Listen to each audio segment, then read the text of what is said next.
어느덧 3년이라는 시간이 지난 어느 날 장화와 홍련의 인생을 완전히 뒤바꾸는 일이 벌어집니다. 뭐지? 바로 이 인물의 등장 때문이었습니다. 계모, 허씨. 새로운 가족, 계모가 등장한 겁니다. 계모. 전에 그 이야기들에서 들어보면 항상 문제가 있죠. 그렇죠. 옛날 이야기들 옛날 이야기, 속에는 그렇죠. 좀 그런 이야기들 많이 있죠.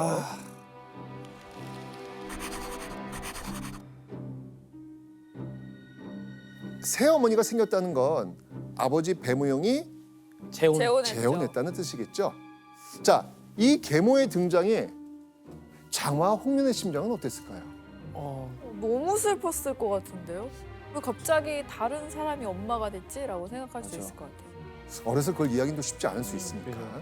자, 하지만 조선시대 양반 가문에서는요, 이 대를 잇는 게 무엇보다 중요했습니다. 전처 장 씨와의 사이에서 아들이 없었던 배무용이 가문의 대를 이을 아들을 얻기 위해서 사실 새 장가를 든 거거든요. 아유. 어쩔 수 없는 선택이었네요. 그렇죠. 장화와 홍련의 계모는요, 이제 막 20살이 된 여인이었습니다.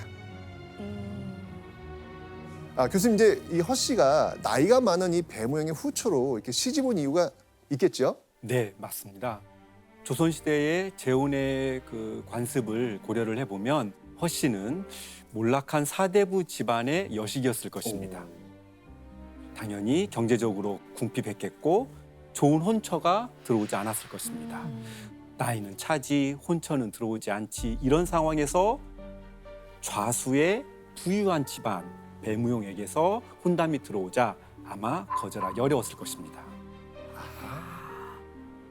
자, 그렇다면 장화와 홍련의 새엄마 계모 허 씨, 이 계모 허 씨는 과연 어떤 사람일까요?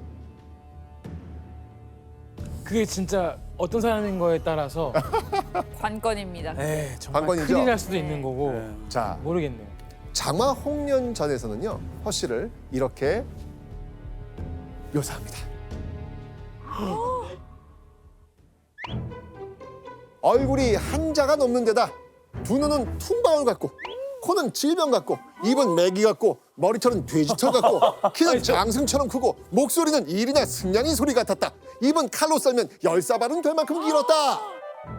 와 이전에 이거 명예훼손으로 이거 야, 제가 들은 욕 중에 외모 비하 중에 코는 질병 같고 이거는 진짜 사람한테 할 얘기예요. 이거. 입은 메기 같대. 거의 아니, 동물인데요, 거의 그렇죠? 이거는 동물 묘사 같은데. 괴물을 묘사했네. 누가 되게 싫어하는 사람이 기록을 남겼나 봐요. 그러니까 여기서 이 퉁발은요, 품질이 낮은 방울, 질병은 흙으로 만든 투박한 병을 말합니다. 못생겼다, 이제 이런 표현이에요. 자, 좋습니다. 그렇다면 자, 이런 외모를 가진 허 씨 성격은 또 어떨까요? 근데 안 좋았을 것 같아요. 당연히 왜냐면은 외모를 이 정도로 묘사하는데 성격을 좋게 뭐. 남겼을 리가 없어요. 소설 속에서요, 허 씨는 이웃집 험담하기, 한 집안 사람 이간질하기, 뭐 이런 아주 온갖 못된 짓을 일삼았다, 이렇게 묘사되어 있습니다. 장화와 홍련은요, 이런 계모 허 씨와 한 지붕 아래에서 살게 된 겁니다. 최악이다, 최악. 근데 배무용님이 되게 급했나 봐요. 아들이. 아니, 돈 많으시고 또 이렇게 하면 천천히 잘 고르시지. 그러니까요. 또, 예. 사실요, 여기에는요, 우리가 알지 못했던 비밀이 숨겨져 있습니다.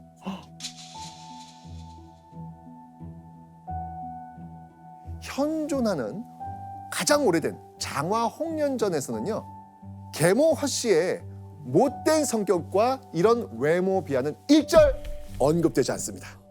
그러니까 장화 홍련전은요, 몇백 년을 거쳐오는 동안에 입에서 입으로 전해지면서 내용이 새롭게 덧입혀 쓰였던 겁니다. 이해된다, 이해된다. 이해돼요. 이해된다. 아니, 교수님, 아니 아무리 이게 내용이 달라진다 하더라도 어떻게 해서 이렇게까지 좀 아예 안 좋게 달라진 거예요, 이야기가?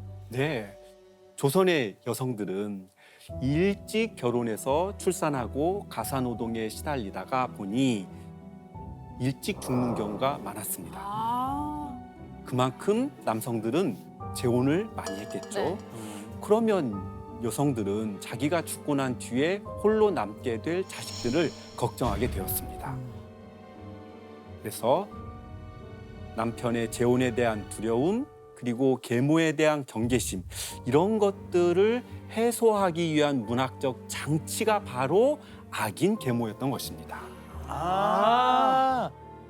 그러니까 아까 제가 얘기했던 것처럼 왜 계모는 항상 다 옛날 이야기에서 안 좋게 막 못생기고 나쁘고 막 이런 얘기가 있는가 했더니 이유가 있었네요. 이유가 다 심어져 있었던 거예요. 그 당시에 어떤 심리적으로 그렇게 생각을 했던 거예요. 네. 자, 그렇다면 배무영은 허 씨와 결혼하고 과연 아들을 얻었을까요?